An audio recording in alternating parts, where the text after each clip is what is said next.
কিছু কথা। একটি অবুঝ শিশু আপনার সামনে। সে তার তুলতুলে খালি পা নিয়ে হেঁটে হেঁটে সোজা আগুনে পড়তে যাচ্ছে। তখন আপনি কি করবেন?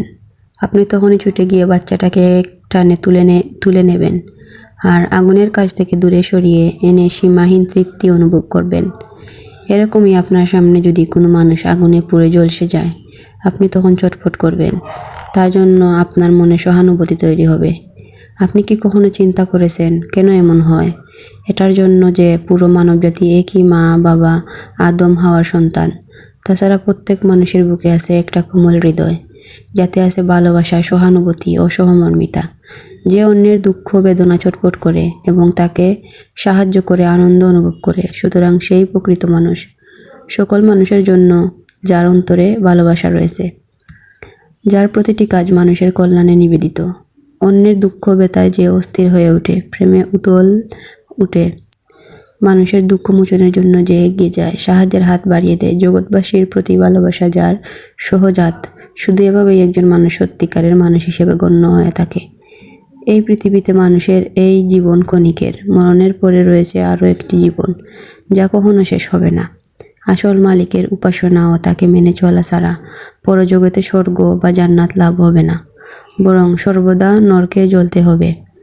আজ আমাদের লাখো কোটি ভাই না জেনে না বুঝে নরক অভিমুখ হয়ে দৌড়াচ্ছে, এমন পথে অগ্রসর হচ্ছে যা সোজা নরকে গিয়ে পৌঁছবে। এমনতা অবস্থায় যারা শ্রেষ্ঠার সন্তুষ্ট অর্জনের জন্য মানুষকে ভালোবাসে এবং সত্যিকারের মানবতা বিশ্বাস করে, তাদের এগিয়ে আসা উচিত। মানুষকে নরকের আগুন থেকে বাঁচানোর দায়িত্ব পালন করা উচিত। জগতের সবচেয়ে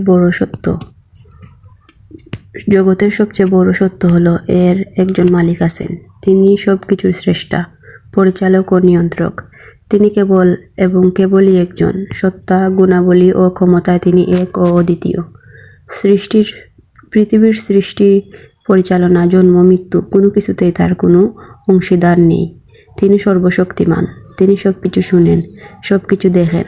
সারা বিশ্বে একটি পাতাও তার ইঙ্গিত ছাড়া নড়ে না। প্রতিটি মানুষের আত্মা এর সাক্ষী দেয়। সে যে কোনো ধর্মের অনুসারী হোক না কেন, মূর্তি পূজারী হোক না কেন, অন্তরের গহীনে সে এই বিশ্বাস পোষণ করে। সৃষ্টিকর্তা, পালনকর্তা, প্রকৃত মালিক ও প্রভু তো কেবল তিনিই একজন। মানুষের বিবেক এক কথায় সাক্ষ্য দেয় যে সারা বিশ্বের মালিক একজনই। এক স্কুলে 2 জন হেডমাস্টার থাকলে স্কুল চলতে পারে না। এক গ্রামে 2 জন মাতব্বর হলে সেই গ্রামে শৃঙ্খলা ঠিক থাকতে পারে না। এক দেশে 2 জন রাষ্ট্রপ্রধান হলে সে দেশ চলতে পারে না। তাহলে এত বিশাল সৃষ্টি জগতের ব্যবস্থাপনা একাধিক হুদা বা মালিকের অধীনে কিভাবে চলতে পারে? পৃথিবীর পরিচালক, নিয়ন্ত্রক একাধিক সত্তা কিভাবে হতে পারে? একটি প্রমাণ, মহাগ্রহ কুরআন সেই মালিকের বাণী, আল্লাহর বাণী। কুরআন পৃথিবীর কাছে তার সততা প্রমাণের জন্য চ্যালেঞ্জ করেছে। আল্লাহ বলেন, আমি আমার বান্দার উপর যা কুরআন অবতীর্ণ করেছি তাতে তোমাদের সন্দেহ থাকলে কুরআন মালিকের সত্য বাণী নয় মনে করলে অনুরূপ একটি সূরা কুরআনের অংশবিশেষ রচনা করে আনো। প্রয়োজনে এ কাজে আল্লাহ সারা তোমাদের সহযোগীদের ডেকে নাও, যদি তোমরা সত্যবাদী হও। সূরা বাকারা।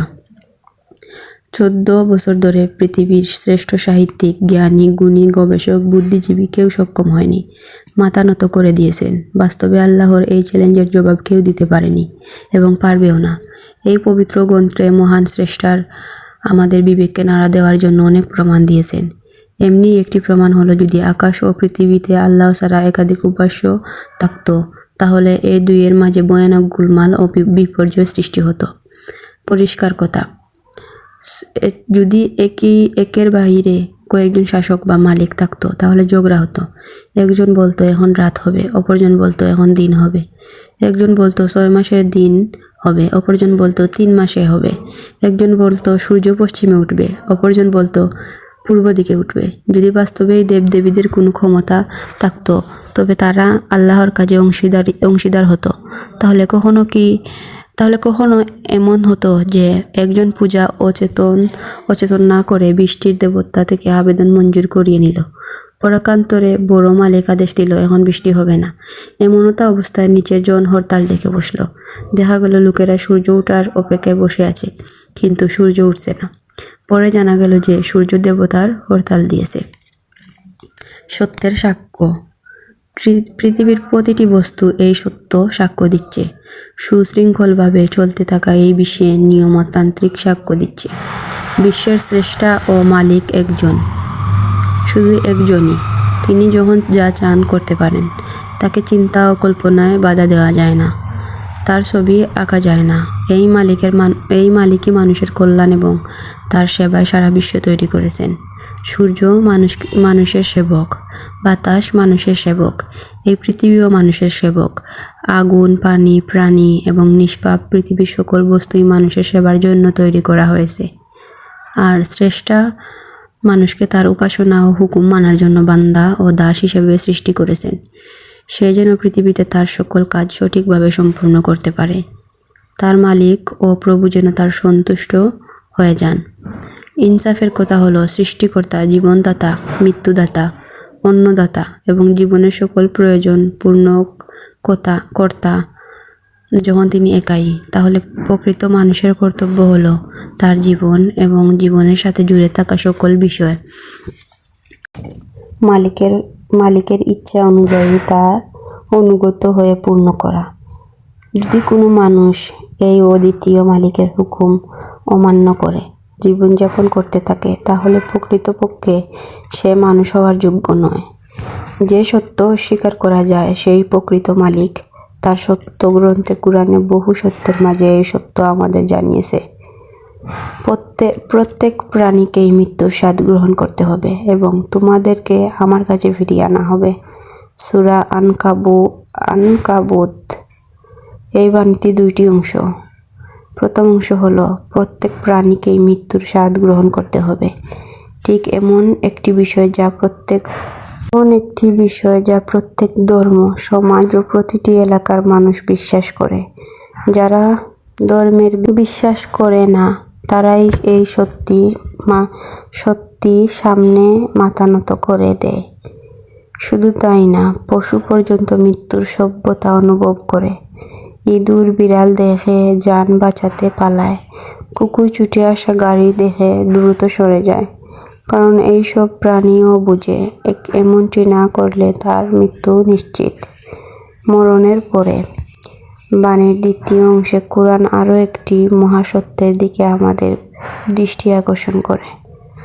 যদি এই সত্য মানুষের বুঝে এসে যায়, তাহলে পুরো জগতের পরিবেশ পাল্টে যাবে। সেই সত্য হলো, মরণের পর তোমাদেরকে আমার কাছে ফিরিয়ে আনা হবে এবং পৃথিবীতে যে যেমন কাজ করবে মৃত্যুর পর তেমনই ফল পাবে। মরণের পর তুমি মাটির সাথে মিশে যাবে, পচে গলে শেষ হয়ে যাবে এবং আরেকবার তোমাকে সৃষ্টি করা হবে না। এমন নয়, এ সত্য নয় যে মরণের পর তোমার আত্মা অন্য দেহে প্রবেশ করবে।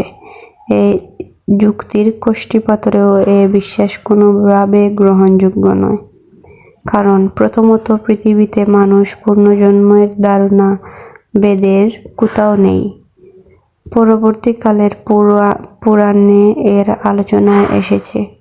দ্বিতীয়ত, এই বিশ্বাসের সূচনা এভাবে হয়েছে যে ধর্মের নামে শয়তান একসময় মানুষকে উঁচু নিচুর শিকলে আবদ্ধ করে ফেলল। ধর্মের ঠিকানাদার ধর্মের নামে শত্রুদেরকে সেবক সৃষ্টি ভাবতে লাগলো। তাদেরকে নিচু ও ইতর মনে করতে লাগলো। সমাজের এই দলিত ও নিপীড়িত শ্রেণী যখন তাদেরকে প্রশ্ন করলো, এক ঈশ্বর তো আমাদের স্রষ্টা, তিনি তো সব আমাদেরকে চোখ, কান, নাক সবকিছু সমানভাবে তৈরি করেছেন, তাহলে আপনারা নিজেদেরকে উঁচু শ্রেণী আর আমাদেরকে নিচু শ্রেণী মনে করেন কেন? এর উত্তরে তারা পুনর্জন্ম মতবাদের আশ্রয় নিল। তারা বলল, পূর্বজন্মে তোমরা খারাপ কাজ করেছিলে, তাই এ জন্মে ঈশ্বর তোমাদেরকে নিচু জাতের তৈরি করেছেন। পুনর্জন্মের ধারণা অনুযায়ী প্রতিটি আত্মা এই পৃথিবীতে বারবার জন্মগ্রহণ করে। নিজের কর্ম অনুযায়ী দেহ পরিবর্তন করে আসে। যে বেশি খারাপ কাজ করে সে ইতর কোনো প্রাণীর দেহে জন্ম লাভ করে। যে আরো অধিক মন্দ কাজ করে সে গাছের রূপ নিয়ে ফিরে আসে। যারা ভালো কাজ করে তাদের পুনর্জন্মে এই চক্র থেকে মুক্তি লাভ করে। পুনর্জন্মবাদের বিপক্ষে 3টি যুক্তি। এ ব্যাপারে প্রথম কথা হলো, বিজ্ঞানী ও গবেষকদের তথ্য মতে ভূপৃষ্ঠে সবার আগে গাছপালা তৈরি হয়েছে এবং বিভিন্ন প্রাণী। তারও লক্ষ কোটি বছর পর মানুষ এসেছে। যখন পৃথিবীতে মানুষের জন্মও হয়নি, মানুষের কোনো আত্মা তখনও মন্দ কাজ করেনি। তাহলে প্রশ্ন জাগে, সেসব কাদের আত্মা ছিল যা অসংখ্য অগণিত প্রাণী ও উদ্ভিদ রূপে জন্ম নিয়েছিল? পুনর্জন্মের মতবাদ বিশ্বাস করলে একথাও মানতে হবে যে জগতে জীবের সংখ্যা কমতে থাকবে, কারণ যত আত্মা পুনর্জন্ম থেকে মুক্তি লাভ করেছে জীবের সংখ্যা ততই কমে যাওয়ার কথা। অথচ আমরা নিশ্চিন্ত জানি দিন দিন পৃথিবীতে মানুষ, প্রাণী ও গাছের সংখ্যা সীমাহীন বেড়ে চলছে। জন্মগ্রহণকারী ও মৃত্যু বরণকারী মানুষের সংখ্যা আকাশ পাতাল ব্যবধান দেখা যায়। মৃত্যুবরণকারীর তুলনায় জন্মগ্রহণকারীর সংখ্যা বহুগুণ বেশি। মুহূর্তে অগণিত মশা মাছি জন্ম নিচ্ছে, অথচ সেই তুলনায় মৃত্যুবরণকারী মানুষের সংখ্যা একেবারেই কম। কখনো কখনো দেশে কিছু শিশু সম্পর্কে লোকমুখে শোনা যায়, আগের জন্মে সেখানে সে বাস করত, সে জায়গা সে চিনতে পারছে, তার আগের নামও বদলে দিচ্ছে, তার নতুন জন্ম হয়েছে এমন কথা বলছে। প্রকৃত কথা হলো, বাস্তবের সাথে এসবের কোনো সম্পর্ক নেই। এগুলো এক ধরনের মস্তিষ্ক সংক্রান্ত রোগ বা মানসিক রোগ, অথবা প্রচলিত ধ্যান ধারণা, সামাজিকতা ও পরিবেশের প্রতিক্রিয়া। সঠিকভাবে এর চিকিৎসা করা উচিত। সত্য কথা হলো, মৃত্যুর পর মানুষ তার সৃষ্টিকর্তার মালিকের কাছে ফিরে যাবে। এই পৃথিবীতে ভালো মন্দ যত কাজ সে করেছে সে অনুযায়ী শেষ বিচারের দিন শাস্তি বা পুরস্কার লাভ করবে। মানুষের কাছে এই সত্যটি মৃত্যুর পর পরিষ্কার হয়ে যাবে, কর্মফল মিলবে। যদি মানুষ আপনার প্রভুর ইবাদত, উপাসনা এবং তার কথা মেনে ভালো কাজ করে সৎ পথে চলে, তাহলে সে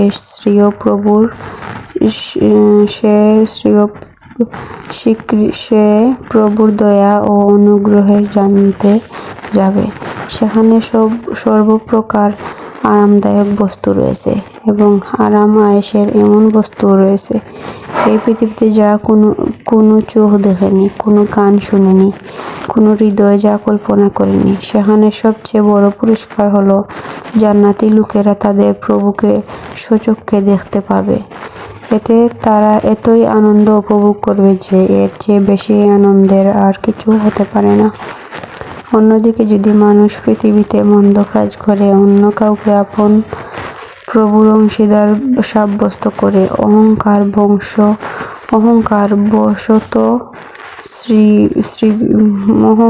মালিকের অবাধ্য হয়, সে জাহান্নামের নরকে নিক্ষিপ্ত হবে। সেখানে সে আগুনে জ্বলবে, তার পাপ ও অন্যায়ের সাজা ভোগ করবে। সবচেয়ে বড় সাজা হবে এই যে নিজের মালিকের দর্শন থেকে সে বঞ্চিত থাকবে, সে মালিকের যন্ত্রণাদায়ক শাস্তি ভোগ করবে। কাউকে মহান মালিকের অংশীদার মনে করা সবচেয়ে বড় পাপ। এই সত্য ও প্রকৃত মালিক তার গ্রন্থ কুরআনে আমাদেরকে বলেছেন। পূর্ণ ও সৎ কর্ম ছোটও হয় বড়ও হয়, তেমনিভাবে মালিকের নিকট পাপ এবং মন্দ কাজও ছোট বড় হয়। তিনি আমাদেরকে বলেছেন যে অন্যায় ও পাপ মানুষকে সবচেয়ে বেশি এবং সবচেয়ে ভয়ানক শাস্তি উপযুক্ত বানায়, তা হলো সেই এক মালিকের সত্তা, গুণাবলী অথবা ক্ষমতা অন্য কাউকে অংশীদার মনে করে তিনি ব্যতীত অন্য কারো সামনে মাথা নত করা, অন্য কাউকে পূজা ও উপাসনার যোগ্য মনে করা, তিনি ছাড়া আর কাউকে মৃত্যুদাতা, জীবনদাতা, অন্নদাতা এবং লাভ ক্ষতির মালিক মনে করা মহাপাপ ও মারাত্মক অন্যায়, যা তিনি কখনো ক্ষমা করবেন না। এ ধরনের পাপই সর্বদা জাহান্নামের জ্বলন্তে থাকবে, জাহান্নামের বাহিরে বের হতে পারবে না। সে মৃত্যু কামনা করবে, কিন্তু কখনো তার মৃত্যু আসবে না। দেব-দেবী বা চন্দ্র, সূর্য, নক্ষত্র বা কোনো পীর ফকির যে কাউকে এই মালিকের সত্তা, গুণাবলী বা ক্ষমতার সমকক্ষ অথবা অংশীদার মনে করা শিরকের পাপ আল্লাহ কখনোই ক্ষমা করবেন না। এছাড়া অন্য যে কোনো পাপ তিনি চাইলে ক্ষমা করে দিবেন। আমাদের নিজেদের বিবেক এই পাপকে অনুরূপ মন্দ মনে করে, আর আমরাও এই কাজটিকে অপছন্দ করি। এই বইয়ের পরবর্তী অংশ আমি অন্য আরেকটি ভিডিওর মাধ্যমে শেয়ার করব। আর এই ভিডিওটি হইল গিয়ে আমার 1 সপ্তাহের খাওয়া দাওয়ার ভিডিও আছে। আর আমি আপনার যে বই থেকে পড়িয়া উনাইছি, এই বইয়ের নাম হইল গিয়ে আপনার সমীপে আপনার আমানত। আপনারা অবশ্যই অপেক্ষা করবা পরবর্তী পর্ব দেখার লাগে, পরবর্তী পর্ব শোনার লাগে। আর সবাই কমেন্ট করে জানাইবা কিলা লাগছে আপনারা।